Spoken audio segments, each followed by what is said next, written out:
Saludos. En este quinto video de la serie sobre lógica nos ocuparemos de las propiedades de los operadores lógicos.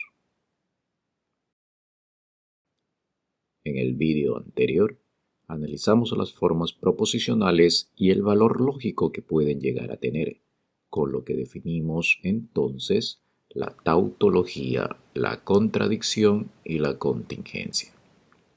Las formas proposicionales tautológicas construyen lo que se denominan las propiedades de los operadores lógicos.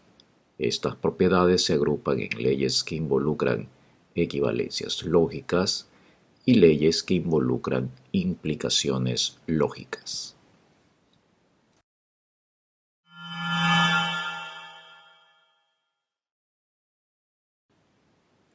Empecemos con leyes que involucran equivalencias lógicas, es decir, propiedades de las que podemos hacer uso para sustituir formas proposicionales por otras equivalentes.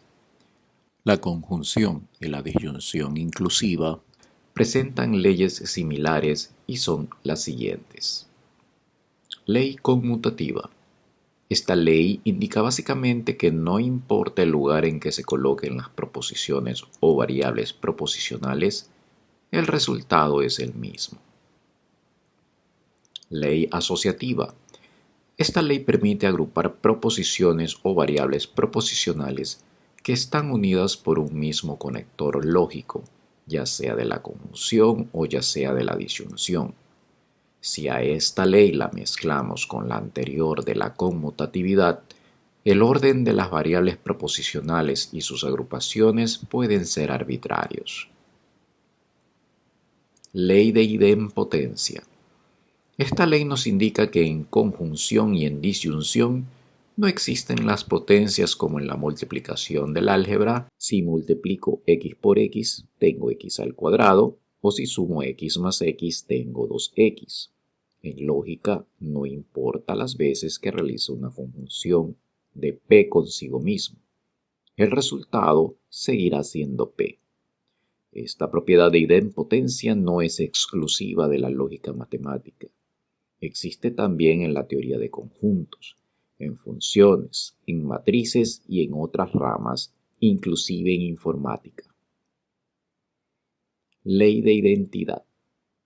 Esta ley es un poco distinta en la conjunción que en la disyunción. En la conjunción se realiza con el 1 verdadero, mientras que en la disyunción se realiza con el 0 falso. La idea es que en la conjunción y en la disyunción desaparezca el segundo operando, quedando simplemente P. Ley absorción.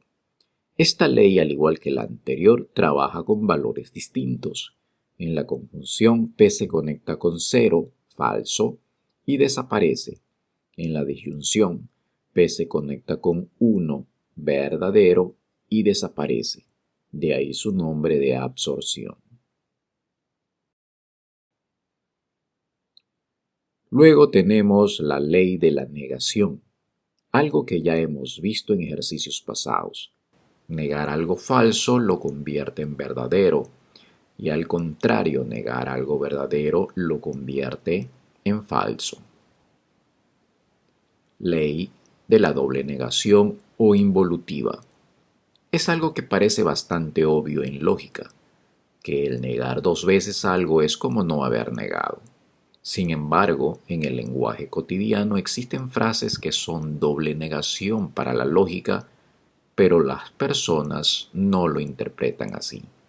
Por ejemplo, la frase no hay nadie normalmente se entiende como que en un lugar está vacío, no hay personas. Pero si analizamos detenidamente la frase, la palabra nadie es ausencia de personas. Por lo tanto, al anteponer el no, estamos negando la ausencia de personas. Lamentablemente las personas se entienden así y no vale la pena emprender una cruzada para cambiar una forma de hablar. Ley distributiva. Si lo vemos de izquierda a derecha, lo que esta ley hace es distribuir un operador externo dentro de paréntesis y el operador que estaba en el interior se lo saca. Si lo vemos de derecha a izquierda, es al contrario. Ley de Morgan. Esta ley sirve para ingresar la negación dentro de un paréntesis, de tal manera que podamos eliminar a los paréntesis en la estructura. Sin embargo, solo trabaja con la conjunción y la disyunción. Ley del tercero excluido. Esta ley nos indica que si hacemos la disyunción entre una proposición y su negación, el resultado es verdadero, es decir, una tautología. Esto suena lógico, pues si P no es verdadero, no P sí lo será, y viceversa, por lo que la disyunción siempre será verdadera. Recibe su nombre del hecho de que una proposición únicamente tiene dos valores de verdad. No es posible tener tres valores. Ley de la contradicción. Similar a la anterior, pero con la conjunción. No podemos decir que una proposición es verdadera y falsa al mismo tiempo. Por lo tanto, el resultado es falso, es decir, una contradicción. Ley de la contrarrecíproca o contrapositiva. Es una equivalencia que ya se vio cuando analizamos el condicional. Ley de absorción. Al igual que en conjunción y disyunción, cuando se tienen los dos operadores, pero únicamente dos operandos, no tres como el caso de la distributiva, la proposición o variable proposicional dentro de los paréntesis, que no está fuera de los mismos, desaparece. Ley de la implicación. La primera de las tres equivalencias ya la analizamos cuando vimos el condicional. La segunda es la negación del antecedente y al aplicar la primera se obtiene una doble negación. La tercera es algo similar, pero la negación está fuera del paréntesis. Al aplicar la primera ley de la implicación eliminamos el condicional y luego introduciendo la negación por Morgan queda finalmente la conjunción de P con Q. Ley de exportación. Esta ley se puede visualizar como si quisiéramos pasar Q al otro lado del condicional. Se puede demostrar por tablas de verdad o por las leyes ya vistas hasta ahora. Por las leyes, la demostración empieza eliminando el condicional con la ley de la implicación.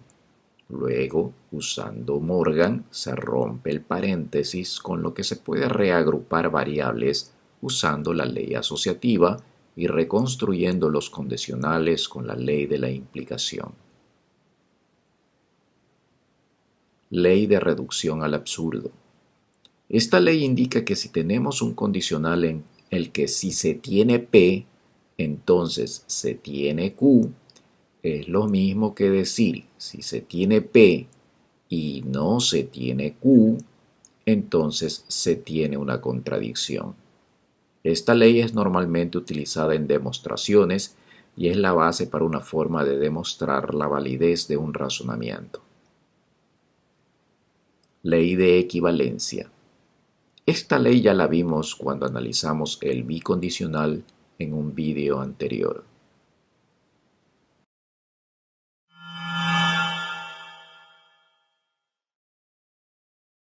En el condicional más simple, si P entonces Q, observamos el razonamiento básico que involucra una premisa y una conclusión. Cuando se trata de razonamientos más grandes, la argumentación se basa en la enumeración de premisas que concluyen en algo lógico, es decir, finalizan en un razonamiento de tipo tautológico, válido. Las leyes de las implicaciones lógicas, también conocidas como reglas de inferencia, apuntan a razonamientos tautológicos, creados a partir de premisas consideradas verdaderas, concluyendo en una proposición obligatoriamente verdadera. Estas leyes permiten inferir conclusiones a partir de una enumeración de premisas, como se verá en ejercicios más adelante. Por el momento empezamos con la primera implicación lógica llamada trivial. Y es tautológica porque es imposible que el antecedente sea verdadero y el consecuente falso. En todas estas leyes que veremos, hay que evitar caer en el tercer caso del condicional, es decir, el antecedente verdadero y el consecuente falso. Esta posibilidad no existe y debe ser descartada. El análisis únicamente se basará en las otras tres posibilidades. La segunda ley llamada de la adición consiste en que al consecuente de la ley anterior, la trivial, le agregamos con una disyunción cualquier proposición. La implicación será verdadera, pues es imposible caer en la tercera posibilidad del condicional. Si ya tenemos P en el antecedente, también tendremos P en la disyunción del consecuente, lo que impide que sea falso el consecuente. La tercera ley llamada de simplificación es un poco el reverso de la anterior. Si nos fijamos en la ley de adición, teníamos una disyunción en el consecuente. Ahora tenemos una conjunción en el antecedente. Si la conjunción es verdadera, significa que tanto P como Q son verdaderas obligatoriamente, lo que impide que la implicación se haga falsa, pues el consecuente P que es verdadera. La cuarta ley se la conoce como modus ponendo ponens o simplemente MPP, también conocida como la ley de la suposición del antecedente. En esta ley se tienen dos premisas, el condicional si P entonces Q y la premisa P, y una sola conclusión que es Q. Podría leerse así: si tengo P, entonces tendré Q, pero ya tengo P, por lo tanto tengo Q. Viendo la tabla de verdad del condicional, al decir en la segunda premisa que tenemos P o que P es verdadero, caemos en la posibilidad plasmada en la cuarta fila. Recordemos que la tercera fila no cuenta. Por lo tanto, se observa claramente que el valor de Q obligatoriamente debe de ser verdadero. Por lo tanto, se pone como conclusión. Esta es la razón del nombre suposición del antecedente. La traducción del latín modus ponendo ponens es el modo que se afirma afirmando. En otras palabras, si en un condicional ya tenemos el antecedente, entonces también tendremos el consecuente. La quinta ley se la conoce como modus tollendo tollens o simplemente MTT, también conocida como la ley de la negación del consecuente. Al igual que la ley anterior, se tienen dos premisas, una de las cuales es un condicional y la otra premisa es la negación del consecuente del condicional en la primera premisa. La conclusión será la negación del antecedente. Parafraseando se puede decir así: si tengo P, entonces tengo Q, pero no tengo Q, por lo tanto tampoco tendré P. Veamos nuevamente la tabla de verdad del condicional. Ahora, en la segunda premisa, estamos negando el consecuente. Con esto, caemos en la primera fila de la tabla, porque la tercera fila no existe. Se observa que la única posibilidad que le queda a P es que sea falso, lo que se pone como conclusión. Esta es la razón del nombre negación del consecuente. La traducción del latín modus tollendo tollens es el modo que se niega negando. En otras palabras, si en un condicional no tenemos el consecuente, entonces tampoco tendremos el antecedente. La sexta ley, llamada silogismo disyuntivo, a veces abreviado como SD, consiste en cambio en analizar qué pasa con una disyunción en lugar de un condicional como en las dos anteriores reglas. Una de las premisas entonces es una disyunción y la otra indica que ya no tenemos uno de los operandos. Podría leerse así: si tenemos P o Q, pero no tenemos P, entonces obligatoriamente tenemos Q. Viendo ahora la tabla de la disyunción y sabiendo que no puede darse la primera fila o sería falsa la disyunción, cuando decimos que no tenemos P, significa que en la tabla de verdad estamos en el segundo caso. No podemos estar en el primero porque no debe ser considerada para la tautología. Al estar en el segundo caso, la única opción que le queda a Q es ser verdadero, por lo que se coloca como conclusión en la regla de inferencia. ¿Podríamos hacer un silogismo conjuntivo? Bueno, en la práctica no tiene sentido, porque si colocamos una conjunción, terminaremos en la regla de la simplificación ya vista anteriormente. La séptima ley, llamada dilemas constructivos o simplemente DC, es una agrupación de dos modus ponendo ponens, y de hecho, en algunos textos de lógica lo escriben de una manera un poco distinta, por lo que analizaremos este caso en breves momentos. La última ley, llamada transitividad o silogismo hipotético o simplemente SH, consiste en analizar dos condicionales o dos bicondicionales que tienen en común uno de sus operandos. Este operando es consecuente en uno y antecedente en el otro para el caso de los condicionales, y en el bicondicional simplemente aparecen ambos. En el condicional se leería: si tengo P, entonces tengo Q, y si al tener Q tengo R, concluyo que al tener P tendré también a R. Podemos entender esta ley con la siguiente analogía. Tengo un vehículo, por lo tanto, tengo una llanta. Por lo tanto, tengo la tuerca que sujeta la llanta. Puedo decir entonces que si tengo el vehículo, tengo la tuerca que sujeta la llanta. Eso sí, hay que recordar que la flecha de la implicación es en un solo sentido en este caso. Por lo tanto, al revés no funciona. Decir que tengo la tuerca que sujeta la llanta no significa que tengo el vehículo. Para el caso del bicondicional podemos tener la siguiente analogía. Tengo una cierta cantidad de dólares, lo que equivale a tener cierta cantidad de euros.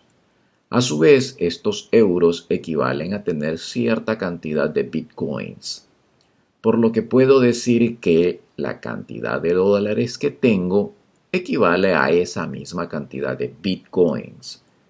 Por supuesto que en este ejemplo estamos ignorando las diferencias que existen entre la compra y venta cuando se canjean monedas. Con estas leyes de las implicaciones lógicas, vamos a trabajar en algunos ejercicios. Sin embargo, es recomendable aclarar un poco la situación. Las tres primeras leyes vistas anteriormente son relativamente simples de entender, por lo que nos vamos a extender un poco más en las siguientes. El modus ponendo ponens lo podemos visualizar de tres formas. La de la izquierda es la que se presentó en la tabla anterior. La de en medio, las premisas están listadas verticalmente y se separan de la conclusión por una línea horizontal. Existen autores que no colocan las etiquetas P1, P2 y C, sino que únicamente ponen las estructuras de las premisas y las conclusiones con la línea horizontal. Los tres puntos significan por lo tanto. La forma de la derecha es un diagrama que sigue el curso de las premisas hasta la conclusión. A veces es más fácil visualizar estos diagramas para comprender los pasos que se han seguido hasta llegar a una conclusión determinada. Veamos este ejemplo. La premisa 1 tiene un condicional y en la premisa 2 observamos que es igual al antecedente del condicional de arriba. Por lo tanto, podemos inferir como conclusión Q o R por la ley del modus ponendo ponens. Esta forma de colocar en vertical las premisas resulta más fácil de leer que si hubiésemos colocado la forma estándar. Es lo mismo, pero resulta visualmente más difícil de ver que se trata de un modus ponendo ponens. Y mientras más grandes las estructuras, peor será la visualización. El modus tollendo tollens lo podemos visualizar de manera similar a como lo hicimos con el modus ponendo ponens, pero en este caso es la negación del consecuente del condicional el que tenemos como premisa 2. Por lo tanto, obligatoriamente tendremos la negación del antecedente.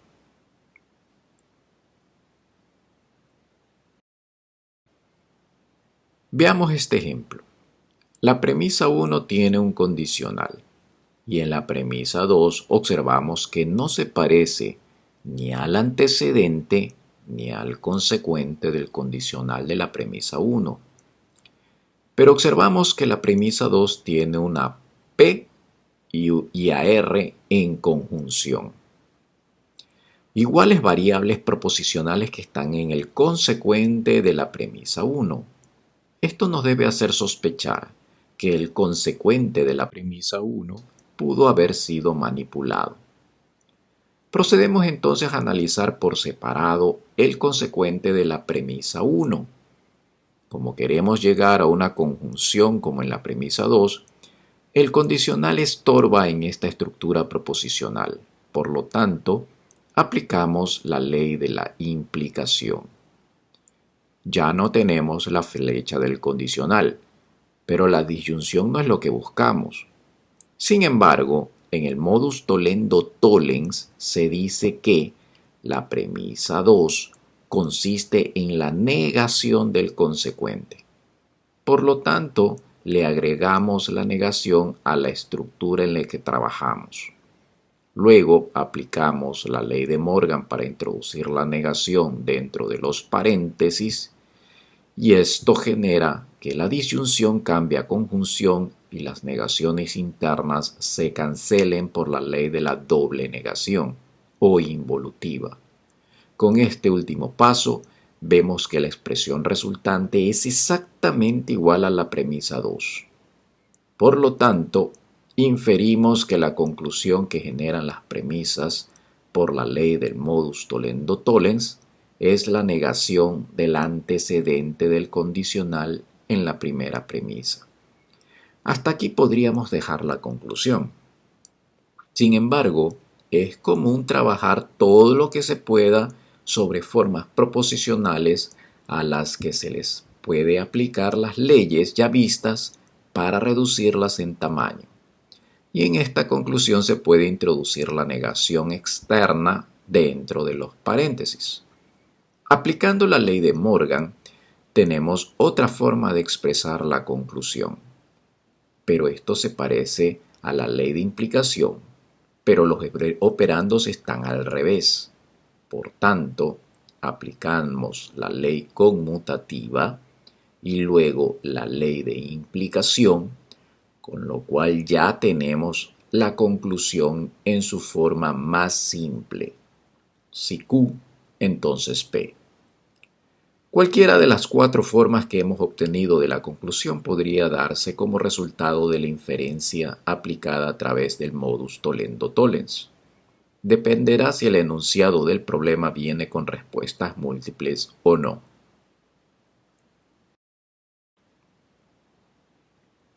El silogismo disyuntivo, al igual que las anteriores, se puede visualizar de tres formas distintas. Como se explicó en su momento, el análisis se centra en la disyunción existente en la primera premisa. En el ejemplo, observamos una disyunción en la premisa 1, y como en el ejercicio anterior, en la premisa 2 no parece existir la negación de ninguno de los operandos de esa disyunción. Sin embargo, viendo las variables proposicionales, el primer operando de la disyunción, si P entonces no Q, se parece al que se desarrolló en el ejemplo anterior. Por lo que aplicamos exactamente los mismos pasos. La ley de la implicación, agregamos la negación, la ley de Morgan y la ley involutiva.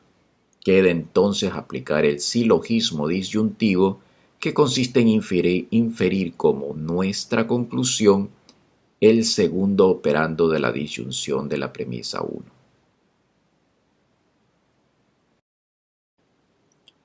Los dilemas constructivos no fueron explicados en detalle cuando fueron presentados, por lo que ahora pasaremos a analizarlos más detenidamente. Para ello usaremos el primero de los dilemas, que presenta la disyunción en el consecuente de la implicación. Para entender de mejor manera esta estructura, reemplazamos las formas proposicionales que se indican con las llaves con las letras mayúsculas P, Q y R. Esta estructura es similar a una que ya hemos visto en la ley de exportación. Por lo tanto, podemos reemplazarla por lo que indica la ley de exportación en su lado izquierdo.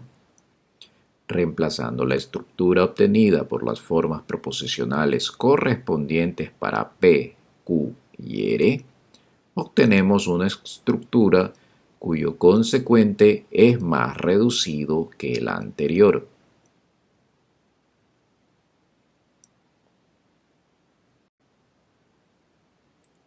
Ahora sí, esta estructura la colocamos en el formato ya visto anteriormente. Analizando la premisa 1, observamos dos condicionales en conjunción, y en la premisa 2 observamos los antecedentes de esos dos condicionales, pero en disyunción. Podemos vislumbrar dos modus ponendo ponens, como si estuviésemos pegando esas dos reglas de inferencia para hacer una sola. Es por esto que parte del nombre dice constructivos, y al igual que el modus ponendo ponens, el análisis es similar en este caso.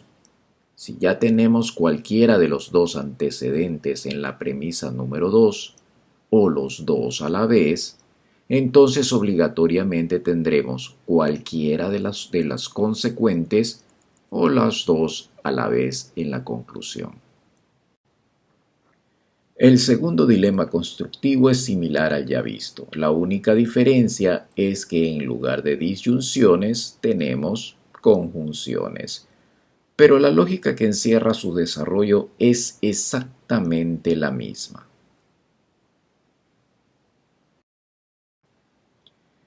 En el ejemplo, observamos dos premisas, pero su estructura no se parece al modus ponendo ponens, ni al modus tollendo tollens, ni al dilema constructivo que acabamos de ver. Tampoco podemos visualizar un silogismo disyuntivo porque la premisa 1 tiene una conjunción en lugar de una disyunción. Una pista la podemos apreciar en la premisa 2. Tenemos un consecuente que es igual al antecedente de una de las condicionales de la premisa 1. Otra pista se observa en la premisa 1. Tenemos dos condicionales unidos por una conjunción. La estructura entonces tiende hacia un dilema constructivo. Por lo tanto, habrá que manipular las premisas utilizando las leyes ya vistas para poder apreciar una estructura que sea más parecida a uno de los dos dilemas constructivos. Empecemos con la premisa 2.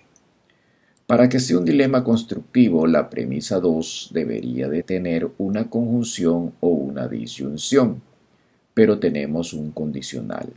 Sin embargo, por la ley de la implicación, podemos transformar este condicional obteniendo la disyunción S o P, que procedemos a sustituirla en la premisa 2, copiando a un costado las expresiones originales para tenerlas presentes. Ahora sí, la premisa 2 se parece al dilema constructivo con la disyunción.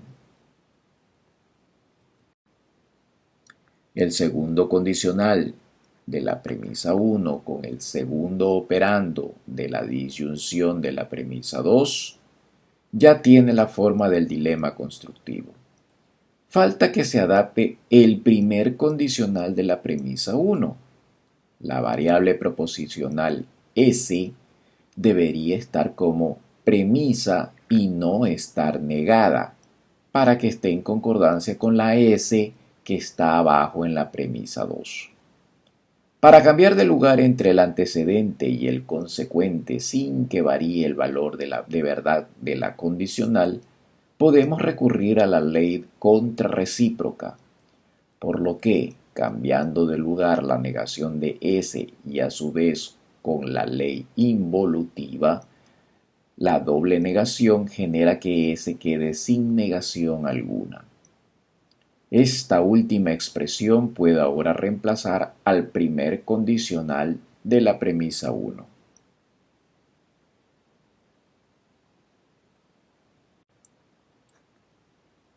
Ya la estructura está conforme a la forma del dilema constructivo que observamos en la esquina superior izquierda. Por lo tanto, podemos ahora sí inferir una conclusión valedera para estas dos premisas. Tomamos el consecuente no R del primer condicional y le hacemos la disyunción con el consecuente Q del segundo condicional, por lo que terminamos nuestro problema. Finalmente tenemos la transitividad o silogismo hipotético en sus dos variantes y con las tres formas de representarlo. Fácilmente se puede usar esta ley si observamos que las premisas presentan la característica de que el consecuente de la primera es el antecedente de la segunda en el caso de los condicionales. En los bicondicionales, una de las variables se tiene que repetir en las dos premisas. Si observamos un problema en que existe esta característica y nos piden inferir una conclusión válida, simplemente creamos un condicional con el antecedente de la primera y el consecuente de la segunda para el primer caso y un bicondicional con las variables que no se repiten para el segundo caso.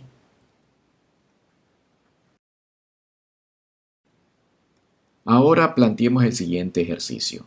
Nos dan una forma proposicional en la que no sabemos si es tautología, contradicción o contingencia. Para conocerlo podemos usar varios métodos. Empecemos con la utilización de las leyes ya vistas para ir reduciendo la forma proposicional en algo más sencillo y que a simple vista se pueda indicar si es tautología, contradicción o contingencia. Lo primero que hacemos es eliminar los cuatro condicionales utilizando la ley de la implicación.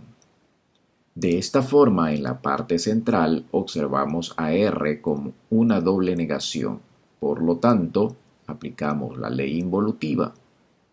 En los corchetes de la izquierda podemos introducir la negación externa por la ley de Morgan, con lo que la conjunción interna cambia a disyunción. Ahora, dentro de estos corchetes de la izquierda, podemos introducir la negación en cada paréntesis, igualmente por la ley de Morgan. Una vez más se aprecian dobles negaciones tanto para P como para Q.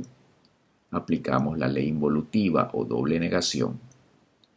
Observamos que afuera de los paréntesis las formas proposicionales están conectadas únicamente con el operador de la disyunción inclusiva. Asimismo, observamos que mejor cambiamos de lugar a no P para que esté más cerca del primer paréntesis, utilizando la ley conmutativa. El cambiar de lugar no es por capricho. Este cambio me permite observar del lado izquierdo y puedo aplicar la ley asociativa para agrupar los dos primeros y también las dos últimas formas proposicionales. Al observar estos grupos, interiormente hay algo en común. Podemos seguir aplicando más leyes. En el primer corchete, el de la izquierda, se puede aplicar la ley distributiva, así como en el corchete de la derecha. ¿Con qué objetivo? Pues al hacerlo observo que en los paréntesis internos algo va a desaparecer.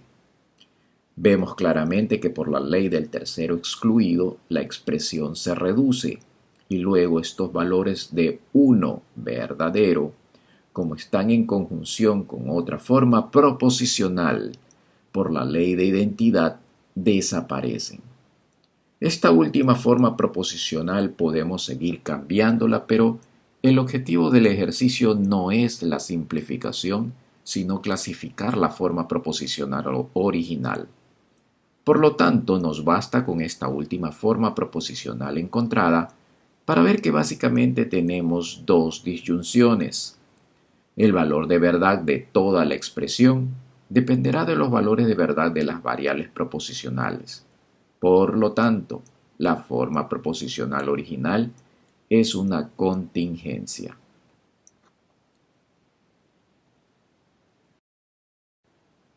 Analicemos el ejercicio pero usando otro método.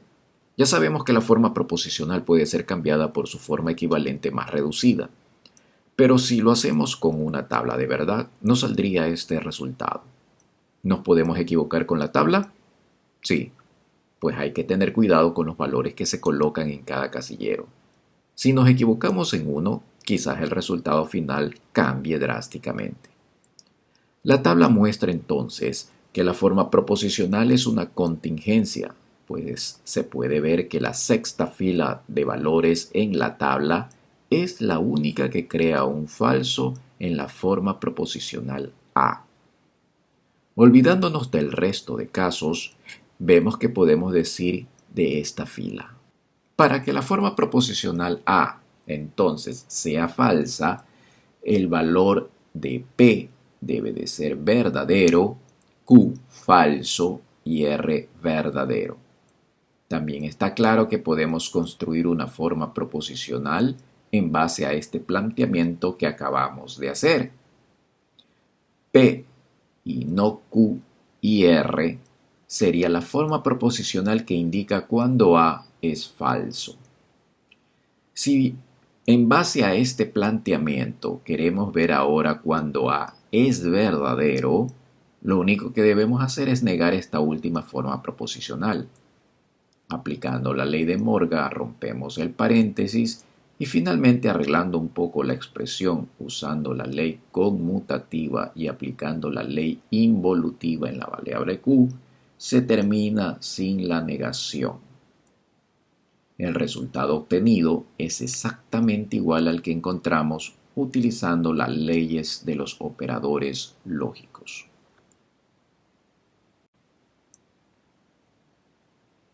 Otro método para poder clasificar la forma proposicional consiste en colocar valores de verdad debajo de cada variable proposicional y operador lógico.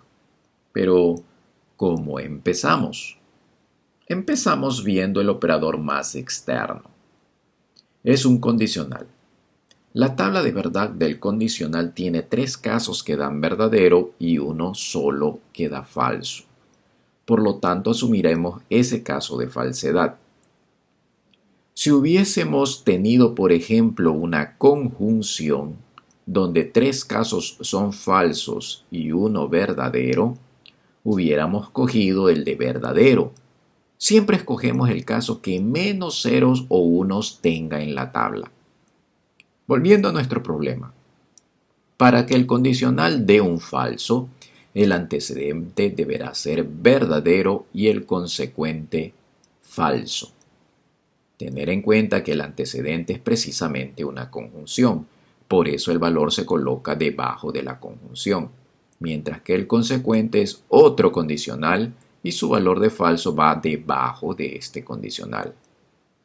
Se sugiere avanzar desde los más pequeños a los más grandes, por lo tanto vamos con el condicional. Como el condicional es falso, entonces el antecedente P será verdadero y la conjunción que está como consecuente será falsa.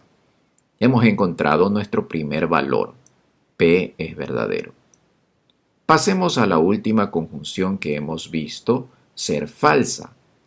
Para que sea falsa, existen tres posibles casos para Q y R. No sabemos con certeza cuál escoger, o si dos de ellos serán los correctos, o los tres. Por tal motivo, dejamos pendiente estos valores y pasemos al lado izquierdo de la forma proposicional, donde vimos que la conjunción era verdadera. Para que esto se dé, ambas formas proposicionales a los lados de la conjunción deben de ser verdaderas. Estas formas son condicionales, por lo que analizamos el primero de la izquierda. Para que este condicional sea verdadero de acuerdo a su tabla, hay tres casos posibles, pero ya sabemos que P es verdadero. Por lo tanto, R deberá de ser verdadero. Este valor de R me permite observar a la derecha que el caso 1 y el caso 3 de los valores de Q y R se eliminan. Por lo tanto, el valor de Q será falso. Con esto podríamos decir que concluimos el análisis de valores, pero es importantísimo verificar que esto se cumple en toda la forma proposicional y nos queda un condicional verdadero que no hemos analizado aún.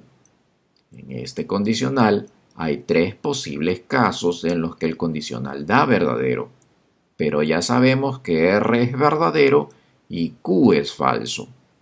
Por lo tanto, la negación de cada uno de ellos dará un 0 para el antecedente del condicional y un verdadero para el consecuente.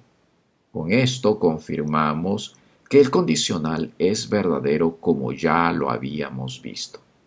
Finalmente, como los valores de P, Q y R encontrados nos han generado inconvenientes en el análisis, concluimos que la forma proposicional A será falsa. Cuando P sea verdadero, Q falso y R verdadero, que es lo mismo a lo que habíamos llegado con los otros métodos. La respuesta no ha variado y sigue siendo contingencia.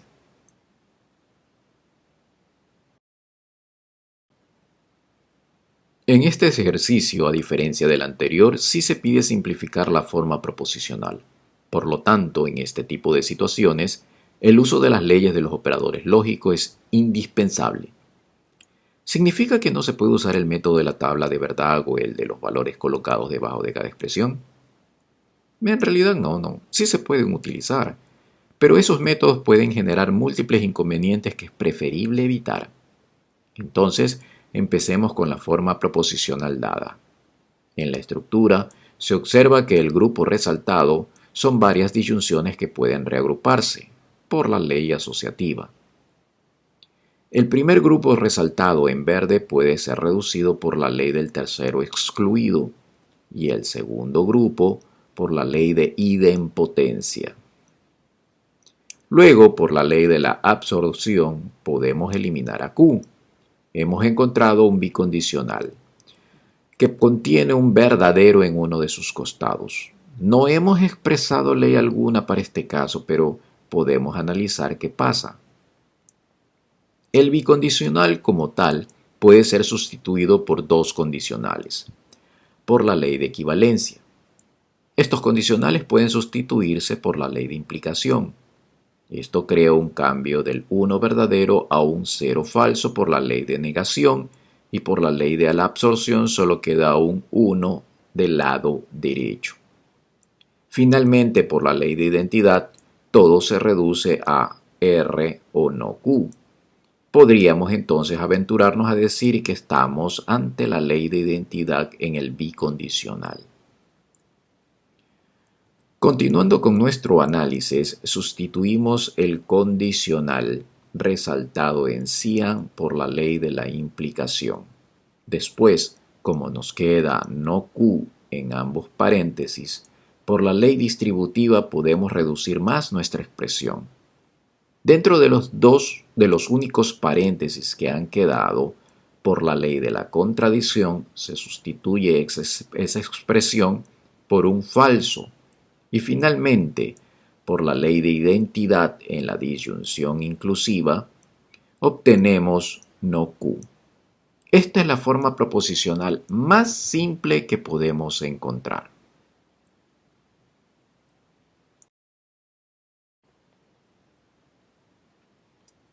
En este nuevo ejercicio se dan las premisas de un razonamiento, pero no se da la conclusión. Se pide generar una conclusión basada en estas premisas. Cuando estemos frente a este tipo de ejercicios, haremos uso de las leyes de las implicaciones lógicas que hemos visto. Lo primero es traducir al lenguaje simbólico las premisas, por lo que necesitamos la representación de cada proposición. Se sugiere colocar letras que hagan referencia a una característica relevante de la proposición para de esta forma poder recordar fácilmente a qué proposición nos estamos refiriendo.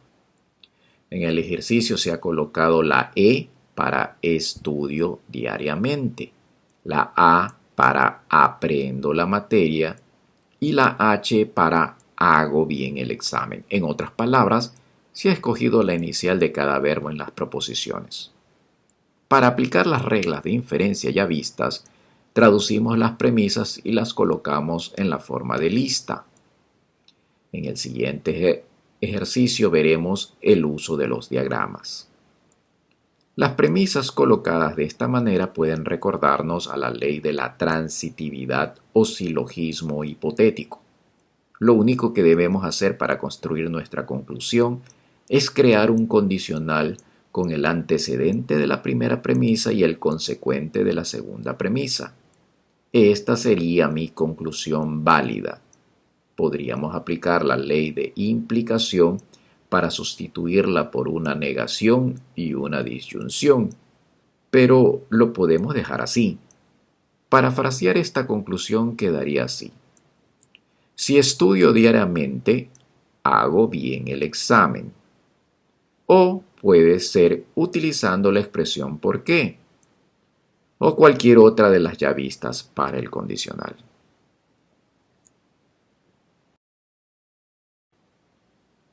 En este ejercicio no dan las premisas como frases sino como formas proposicionales, pero la idea es la misma, aplicar las leyes de implicaciones lógicas, también llamadas reglas de inferencia, para poder inferir una conclusión válida. El ejercicio lo realizaremos utilizando diagramas, por lo que colocamos las premisas en columna. De las tres premisas, la 2 y la 3 se parecen a lo que vimos en el modus tollendo tollens. El consecuente del condicional se niega en la siguiente premisa, por lo que su conclusión será el antecedente del condicional. De esta forma hemos usado hasta el momento las premisas 2 y 3 del problema. Falta la premisa 1. Pero la premisa 1, junto con lo que acabamos de calcular, es decir, P, se parece al silogismo disyuntivo, en el que el primer operando de la disyunción se niega en la segunda premisa y la conclusión es el segundo operando de la disyunción. En otras palabras, nuestra conclusión finalmente es Q.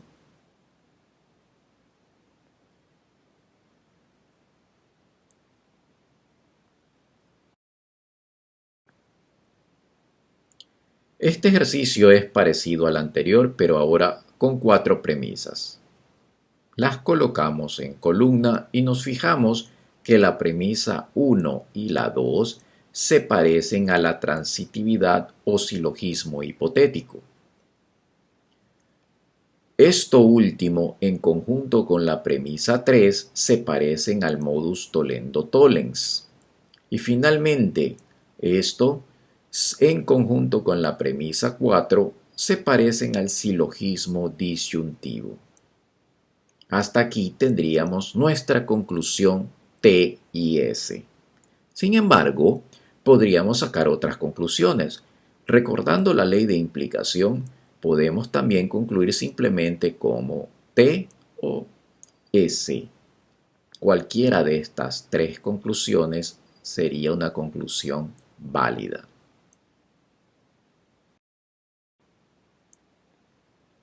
Analicemos este ejercicio tomado del libro Lógica Matemática 1 de Henry Castillo y Maritza Pinta. Encuentre una conclusión válida para las siguientes premisas. Si el reloj está adelantado, entonces Juan llegó antes de la hora programada y vio partir el carro de Andrés.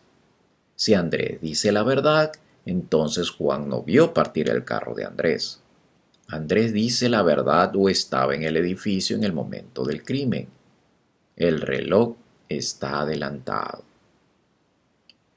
Las proposiciones simples se pueden listar y a partir de estas traducimos al lenguaje simbólico las cuatro premisas que se encuentran en el enunciado. La premisa 1 con la premisa 4 presentan una relación con las reglas de inferencia, por lo que para tener una mejor visualización vamos a cambiar de lugar a la premisa 4. Estas dos premisas, la 1 y la 4, se relacionan con el modus ponens, con lo que concluimos en este primer segmento con B y C.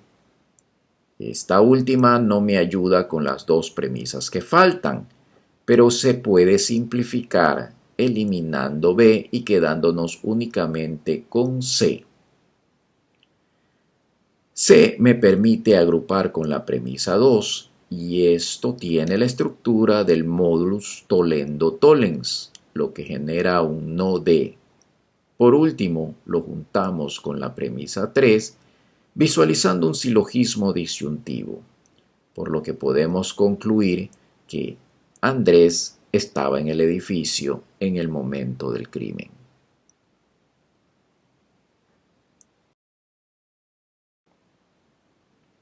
El uso de las propiedades de los operadores lógicos nos permite el inferir conclusiones válidas. Pero, ¿qué pasa si ya tenemos una conclusión y queremos saber si es válido o no? En otras palabras, queremos saber la validez de un razonamiento cualquiera. Se puede usar las reglas de inferencia, pero existen otros métodos para hacerlo. En el próximo vídeo veremos algo más sobre los razonamientos y su validez.